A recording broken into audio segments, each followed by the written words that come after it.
Lord plaza હોટલનું પણ અંદરનું જે રૂમો છે એ પણ ખૂબ સુંદર સરસ છે.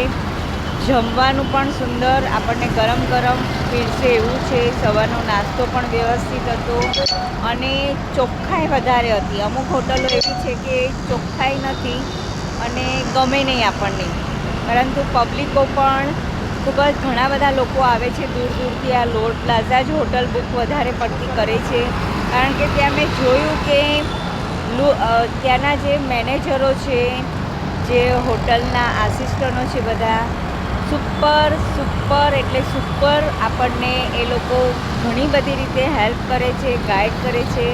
સાથે સાથે આપણું જે આપણે લઈને કાંઈ પણ આવ્યા હોય સામાન, તો તરત જ એ લોકો હેલ્પ તરીકે આવી જાય છે બહાર કે મેમ લાવો, અમે ઉચકી લઈએ છીએ. એટલે ઘણી બધી જગ્યાએ આવું જોવા મળતું નથી, પરંતુ આ હોટલ એટલી સિસ્ટમેટિક, ક્લીન વાઇઝ અને આપણે જોવા જઈએ તો ખૂબ જ મસ્ત એનું લોકેશન પણ સરસ છે અને સ્ટેશન પણ નજીક છે. આપણે ક્યારેક જવું હોય કે ચલો આજે ટ્રેનથી આવેલા છે, આપણે ક્યાં સ્ટે કરીએ, તો આ નજીક હોટલ લોર્ડ પ્લાઝાની છે, તો જરૂર એકવાર વિઝિટ કરજો.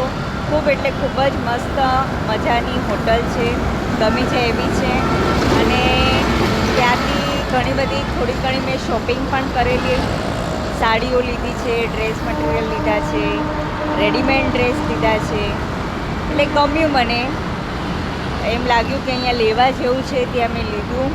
અને બતાવવાવાળા પણ સારા હતા. શગુનનું તો મને બહુ ગમ્યું, કારણ કે ડિપાર્ટમેન્ટ બધા અલગ અલગ કરી દીધેલા હતા કે જેને જે રેટમાં જોતી હોય, ચણિયાચોળી જોતો હોય તો ચણિયાચોળીનો ડિપાર્ટમેન્ટ, આટલાથી આટલા રેન્જની સાડી જોતી હોય તો આ, ત્યારબાદ વેસ્ટર્ન લુક જોતા હોય તો એની અલગ જ શોપ છે.